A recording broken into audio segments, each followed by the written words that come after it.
Assalamualaikum warahmatullahi wabarakatuh. Perkenalkan, nama saya Novali Kromi, mahasiswa STKIP PGRI Sumeneb. Saya semester 4 kelas A dan Prodi Pendidikan Bahasa dan Sastra Indonesia.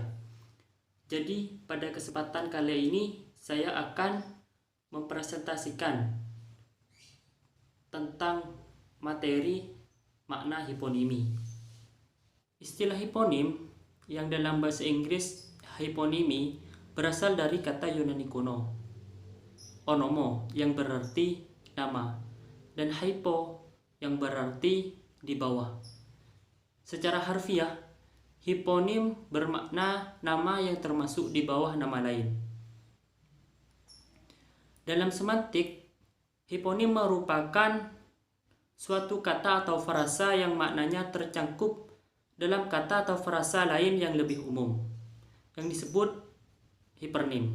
Adapun pengertian hiponim menurut para ahli, diantaranya yaitu menurut Dejaja Sudarma tahun 1993 halaman 48. Mendefinisikan hiponimi ialah hubungan makna yang mengandung pengertian hierarki. Hubungan hiponimi ini dekat dengan sinonim. Bila sebuah kata memiliki semua komponen makna kata lainnya, tetapi tidak sebaliknya, maka hubungan itu disebut hiponim. Menurut Edi Subrato tahun 1999 halaman 25, beliau mendefinisikan hiponim menunjukkan relasi antara kata yang bersifat atas bawah atau relasi antara penggolongan dengan anggota-anggota yang menjadi golongannya atau bawahannya. Adapun menurut Palmer tahun 1983 halaman 78, hiponim mengandung hubungan logis pada entailment. Artinya, kalau kita sudah mengatakan hiponimnya, maka kita dapat membayangkan nama kelompoknya. Dan kalau kita sudah menyebutkan nama kelompoknya, maka kita dapat menyebutkan hiponimnya. Misalnya, kalau kita menyebut merpati, maka yang ada di pikiran kita, yang ada di bayangan kita, merpati itu merupakan burung.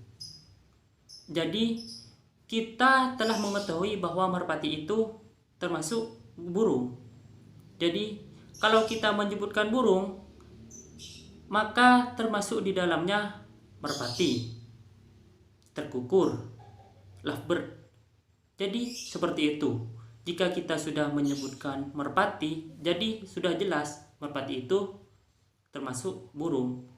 Namun jika kita menyebutkan burung, belum tentu itu merpati, karena burung itu ada banyak. Contohnya seperti merpati, terkukur, lovebird, dan lain sebagainya. Dan juga di sini ada menurut Edi Subroto tahun 1999 halaman 7, menunjukkan bahwa relasi inklusi adalah arti sebuah leksem yang termasuk ke dalam arti leksem lain yang lebih luas. Jadi seperti ini. Arti leksem mawar, melati, anggrek, dan sebagainya, itu sudah termasuk ke dalam leksem bunga. Dengan kata lain, arti leksem bunga meliputi arti di dalamnya seperti leksem-leksem mawar, melati, seperti yang disebutkan tadi. Seperti itu. Marilah kita perhatikan hierarki berikut. Jadi akan muncul di sini. Yang pertama yaitu binatang. Binatang terdiri di bawahnya terdiri dari kuda, sapi, dan kucing. Jadi seperti yang disebutkan yang dijelaskan para ahli Edi Subroto. Jadi menunjukkan relasi makna kata yang bersifat atas bawah. Dan juga seperti yang dikatakan, yang didefinisikan oleh Palmer. Kalau kita sudah mengatakan hiponimnya, maka kita dapat membayangkan kelompoknya. Dan kalau kita sudah menyebutkan kelompoknya, maka kita dapat menyebutkan hiponimnya. Seperti kata kuda, sapi, dan kucing. Jadi ini yang tiga ini merupakan hiponim. Jadi kita dapat membayangkan, mengelompokkan ke dalam binatang. Dan kalau kita menyebutkan binatang, kita dapat menyebutkan seperti ini yang tiga tadi, sapi, kucing, dan kuda. Lanjut untuk yang kedua yaitu warna. Di bawahnya ada warna merah, putih, dan hijau. Seperti yang saya katakan tadi, kalau kita sudah menyebutkan hiponimnya, maka kita dapat membayangkan kelompoknya. Jadi merah, putih, dan hijau di sini ini termasuk ke dalam warna. Tidak ada binatang yang bernama merah. Tentu merah, putih, hijau di sini termasuk ke dalam warna. Jadi langsung untuk yang terakhir yaitu bunga. Bunga di bawahnya ada mawar, ros, dan melati. Sama seperti yang tadi. Dari tiga kata di sini, tiga macam di sini, ini merupakan bunga. Tidak ada hewan mawar, tidak ada hewan melati. Kalau orang mungkin ada melati.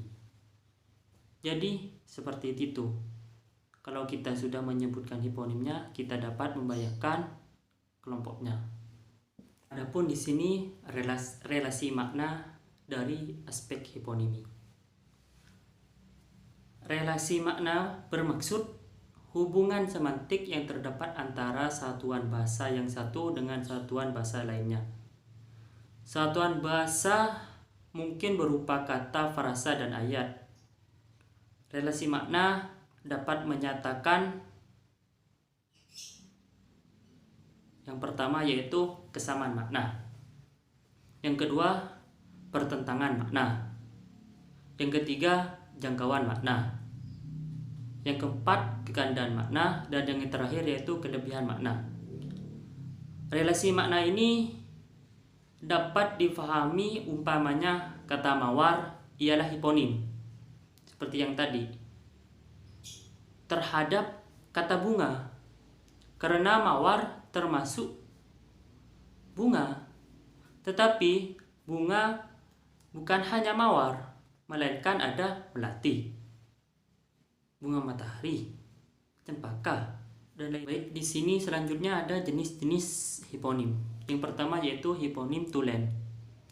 Padi ialah perkataan yang mencangkupi dua perkataan yang segolongan dengannya, yaitu beras dan nasi. Yang kedua yaitu hiponim umum. Hiponim ini bermaksud satu perkataan yang menjadi kata nama umum, seperti rumah tetes dan juga rumah banglo. Ini berarti semua jenis rumah harus bergabung dengan kata rumah. Ya, yang saya sebutkan tadi, rumah tetes, rumah banglo. Semua macam rumah, maupun apa itu rumah apa itu? Rumah sakit, rumah serem, rumah mistis, pasti bergabung dengan kata rumah. Adapun beberapa contoh diantaranya hipernim buah. Jadi hipernimnya buah. Maka hiponimnya bisa anggur, apel, jeruk, mangga, seperti itu. Jika kita menyebutkan hipernimnya, maka kita akan tahu bawahnya. Jadi atas bawah hiponim buah, maka jeruk, apel, mangga, dan sebagainya. Dan juga yang selanjutnya yaitu hipernim ikan. Hipernim ikan. Coba jika ikan, kita akan tahu, kita bisa langsung mengatakan ikan apa itu? Ikan lele, ikan hiu, ikan paus, ikan cupang. Nah, itu. Dan jika kita menyebutkan hipernimnya bunga, seperti yang tadi, apa bunga? Bunga melati, bunga mawar, bunga tulip, bunga matahari. Pengelompokannya itu jelas, atas bawah. Baiklah teman-teman, mungkin itu saja yang dapat saya sampaikan tentang makna hiponimi. Saya Noval Ikromi undur pamit diri. Terima kasih atas waktunya. Sekian. Wassalamualaikum warahmatullahi wabarakatuh.